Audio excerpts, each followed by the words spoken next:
गोविंदाय नमो नमः। हे कृष्ण करुणा सिंधु दीनबंधु जगत्पते गोपीश गोपिका कांतं राधाकांतं नमोस्तुते। वक्रतुंड महाकाय कोटि सूर्य समप्रभा निर्विघ्नं कुरु मे देव सर्वकार्येषु सर्वदा। गणे नारायण रुद्रे अंबिके भास्करे तथा भिन्ना भिन्नं न कर्तव्यं पंचदेव नमस्तुते। त्र्यंबकं यजामहे सुगंधि पुष्टिवर्धनम् उर्वारुकमेव वन्दनात् मृत्युमृत्युर्नमामृतात्। या कुन्देन्दुसारार्धवळ या शुभ्रवस्त्रावृता या वीणा वरदण्डमण्डितकरा या श्वेतपद्मासना या ब्रह्माच्युत शंकर प्रभृतिभिः देवे सदा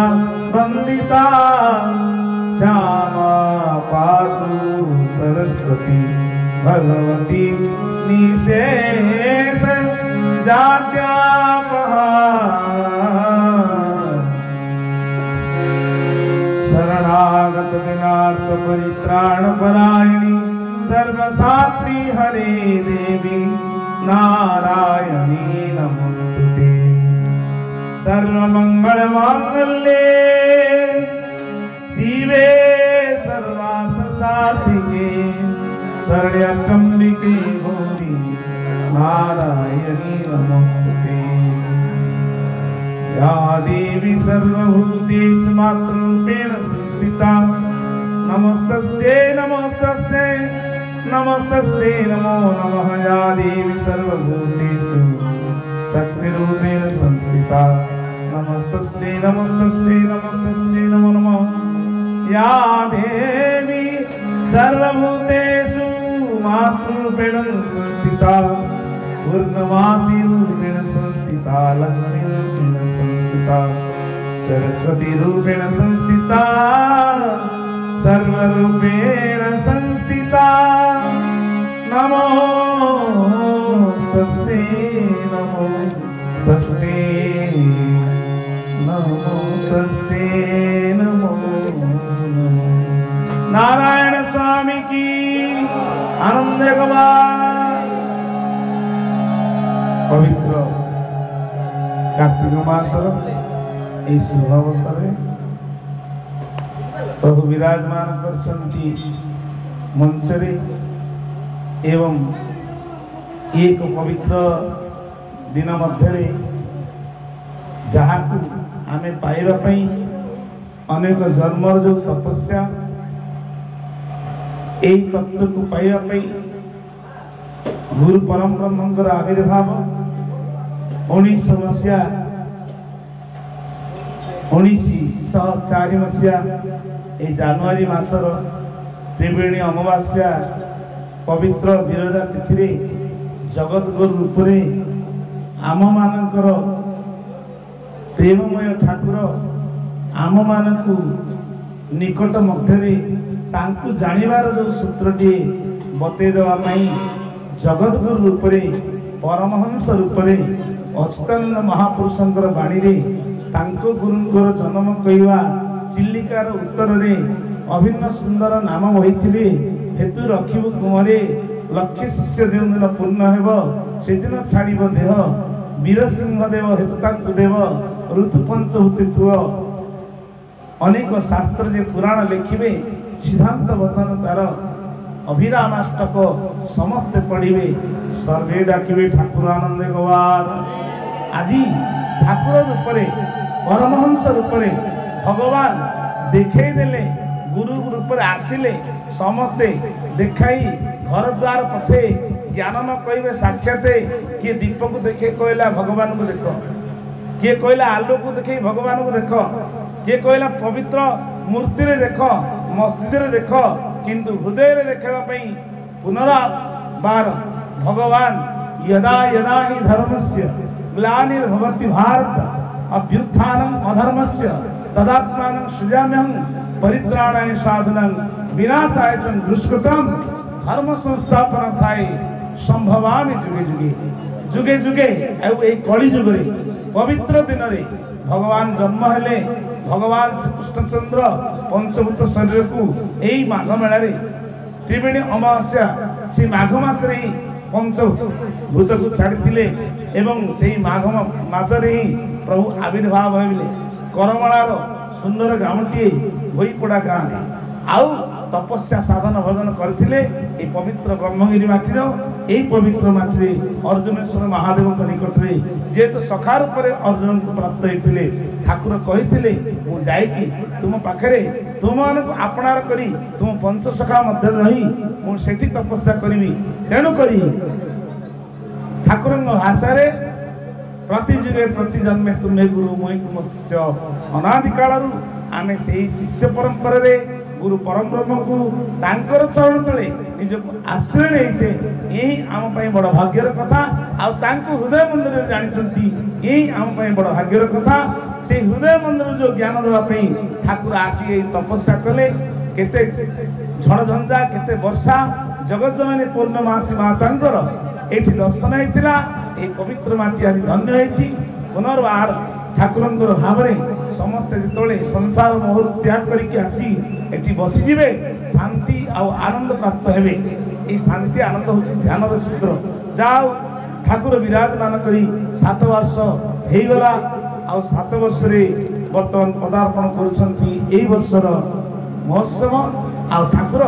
समस्त मंगल करंतु आसंतु समस्ते एक स्वर हाथ टेकी जय ध्वनि करवा सत्यनारायण स्वामी की जय आनंद गवार वर्तमान समस्ते गुरु पाद पद्म प्रणमामि श्री गुरु चरण आरंभ आमे गुरु को प्रणाम जनइबा दुख सुख जनइबा मनर वेदना जनइबा ए माध्यम प्रभु श्रवण करती आउ भक्तर मनोवांछित फल दियंती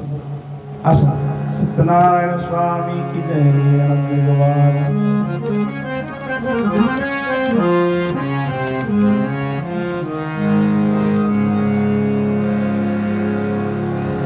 प्रणमामि श्री गुरु श्री चरण कमलम आपणी नेथिले सेतबेले ठाकुर को 24 वर्ष किंबा 23 वर्ष होता ठाकुर एठी तपस्या रे बसिथिले 6 मास गोटे जगार चारिपटे बाली ठाकुरंकर मस्तक पर्यंत घेरी थिला आउ जहाँ पुरातन संत महात्मा जे थिले ठाकुरंक अंतरंग जहाँकि ठाकुरंकर कृपारू से चरण सेवार सुजोग मिलता परम पूज्य प्रभाकर बाबा मुखर शुणा मिले ठाकुर को जितेबाला 23 वर्ष होता ठाकुर एठी तपस्या करथिले आउ ता पूर्व अनेक जंगल घंच जंगल जहाँकि गंजाम जिला ठार धरी एवं आमर हुमा पालुर दे एते माँ तारातारिणी पाद देश ठाकुर करमला चंद्र तपस्यारत जो आपण मैंने गंजाम जिला जाइछंती जहाँ परम पूज्य शांति बाबा कहता मुखर शुणा कथा ठाकुर जो तपस्या करती से तपस्या समय जड़े जाम्बवान आसते ठाकुर गोटे त्रिशूल धरी चिमुटा ताकू से पोती माँ सामना सामने से एभली भव्य मंदिर हो नथिला सेठी तपस्या करथिले ठाकुर तपस्यारत जो रहिले माँ निर्देश है पुनर्बार आपण तुम्हें जाओ खांडवन रे तपस्या कर पुनर्बार आउ थे आसी ठाकुर ये तपस्या करते तो से जाम्बवान जो ठाकुर निकट को आसिले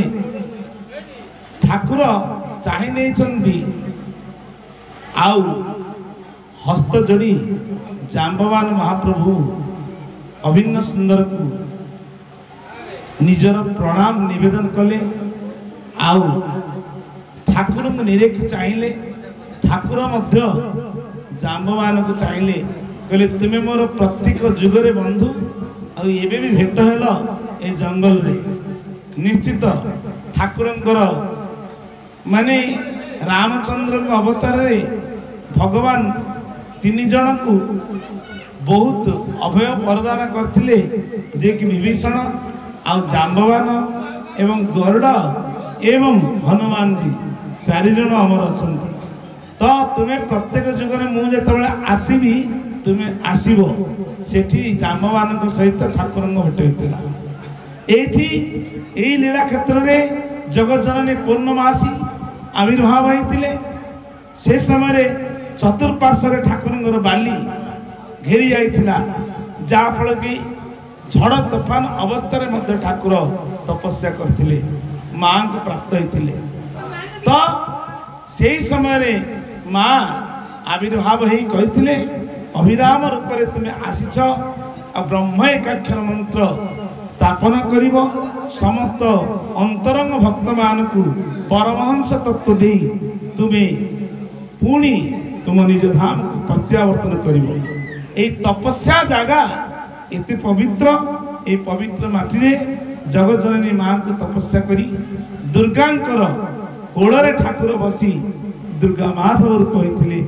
आमे जहाँ पूज्य प्रभाकर बाबा शांति बाबा एवं से महात्मा शुणी